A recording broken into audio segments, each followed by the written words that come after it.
Shalom, perkenalkan nama saya Yunus Mote. Saya dari Universitas Cendrawasih, Fakultas FISIP, Prodi Ilmu Pemerintahan. Di sini saya akan menjawab tugas UTS dari mata kuliah Dinamika Pemerintahan dan Perubahan Sosial. Soal yang pertama adalah jelaskan perubahan sosial menurut para ahli. Yang pertama, menurut Kingsley Davis, perubahan sosial merupakan wujud perubahan yang terjadi di dalam masyarakat, terjadi di dalam struktur dan fungsi masyarakat. Kemudian yang kedua, menurut Samuel Koenig, perubahan sosial merujuk pada modifikasi sebuah pola kehidupan manusia. Kemudian yang ketiga, Paul Horton menjelaskan bahwa perubahan adalah suatu hal yang pasti dalam alam semesta. Kemudian soal yang kedua adalah jelaskan jenis-jenis perubahan sosial. Yang pertama, perubahan sosial sesuai dengan kondisi. Yang pertama, evolusi, dan yang kedua, revolusi. Yang kedua, perubahan sosial yang direncanakan dan yang tidak direncanakan. Kemudian yang ketiga, perubahan sosial yang berskala kecil dan besar. Dan saya akan menjelaskan dari yang pertama, perubahan sosial sesuai kondisi. Yang pertama adalah evolusi. Evolusi adalah perubahan sosial yang berlangsung lama dan terjadi secara tidak kehendak masyarakat itu sendiri. Perubahan sosial atau evolusi itu dipengaruhi didorongnya oleh masyarakat itu sendiri untuk beradaptasi dengan perkembangan. Kemudian yang kedua adalah revolusi. Revolusi adalah perubahan sosial yang terjadi selama periode yang cepat dan tidak direncanakan. Kemudian yang kedua adalah perubahan yang direncanakan dan yang tidak direncanakan. Yang pertama adalah perubahan yang direncanakan. Perubahan ini telah direncanakan karena perubahan apa yang diprediksi atau direncanakan oleh pihak. Karena disebut pihak yang melakukan adalah pihak yang agen perubahan. Kemudian yang kedua adalah perubahan yang tidak direncanakan. Perubahan sosial ini tidak dikatakan tidak direncanakan karena terjadi secara tiba-tiba atau tanpa direncanakan sebelumnya. Biasanya diperjuangkan atau diperdebatkan oleh masyarakat yang terdampak. Kemudian yang ketiga adalah perubahan besar dan perubahan kecil biasanya terjadi pada elemen hal yang tidak berdampak besar seperti mode dan gaya hidup manusia. Kemudian perubahan yang besar. Bentuk perubahan sosial yang terjadi biasanya menimbulkan kontroversi antara orang-orang yang keberadaannya. Selain itu, perubahan sosial yang membutuhkan partisipasi banyak orang untuk reaksi dan perlawanan banyak kelompok. Artinya perubahan sosial itu penting dari signifikan dan tidak peduli seberapa atau kecilnya itu terjadi, hindari. Perubahan itu bisa dihindari. Soal yang ketiga adalah sebutkan dan jelaskan ciri-ciri terjadinya perubahan sosial pada masyarakat. Yang pertama adalah berkelanjut. Yang kedua imitatif. Yang ketiga hubungan timbal balik mana-mana. Yang pertama berkelanjutan.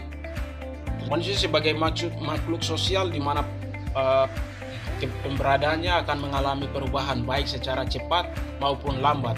Hal ini pasti terjadi dan akan terus berkembang. Dan yang kedua adalah imitatif atau biasa disebut dengan jika pada perubahan yang dilakukan oleh sesuatu kelompok sosial maka akan diikuti oleh kelompok sosial. Hal ini disebabkan karena kelompok yang satu akan dipengaruhi dan kelompok yang lainnya akan mengikuti. Kemudian yang ketiga adalah hubungan timbal balik. Perubahan sosial tidak hanya terbatas pada hubungan material, tetapi juga terdapat pada hubungan immaterial. Kedua hal ini adanya hubungan timbal balik. Soal yang keempat adalah sebutkan dan jelaskan perubahan sosial dari 4 pandangan. Yang pertama klasik, equilibrium, konflik, dan modernisasi. Menurut pandangan klasik, Auguste Comte menyatakan bahwa perubahan sosial berlangsung secara evolusi melalui tahapan perubahan dalam alam pemikiran manusia. Auguste Comte menyatakan bahwa pemikiran tersebut mencakup 3 tahap. Tahapan yang pertama adalah teori primitif, tahapan yang kedua adalah metafisik tradisional, dan tahapan yang ketiga adalah positif rasional.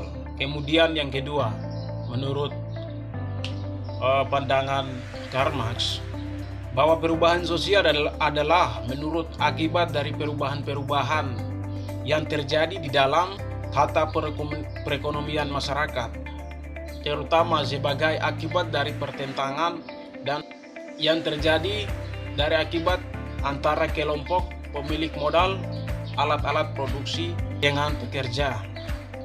Kemudian dari pandangan equilibrium artinya keseimbangan. Dilihat dari segi teori dan prinsip, pendekatan ini menyatakan bahwa syarat kehidupan adanya keseimbangan di dalamnya. Apabila ada faktor yang masuk dalam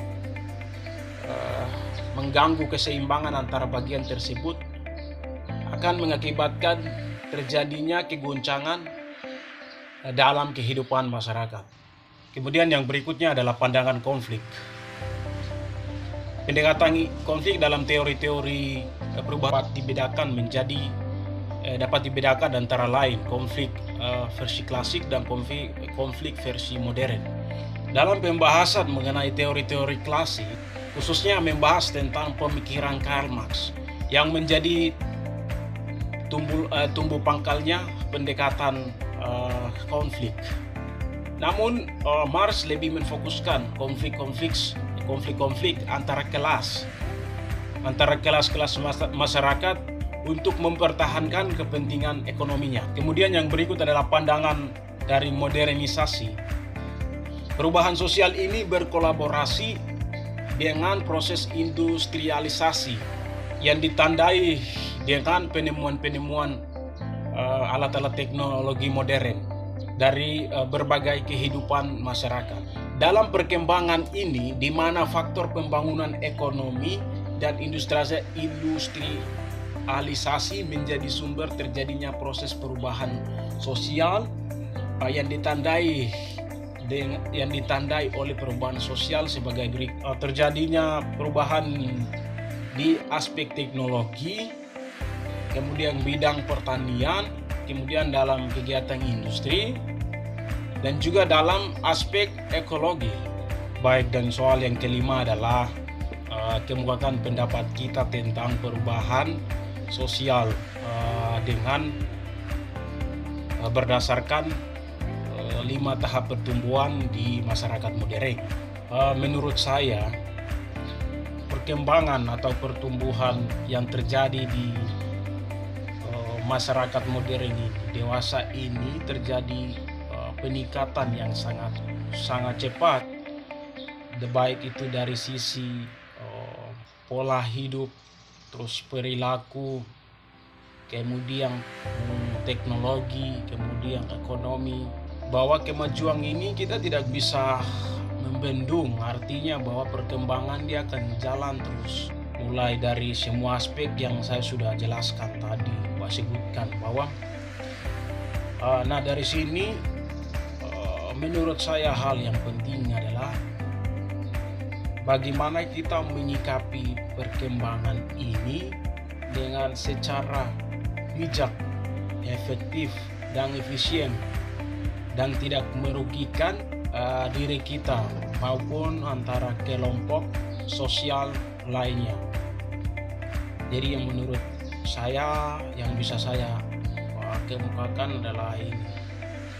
Sekian dan terima kasih.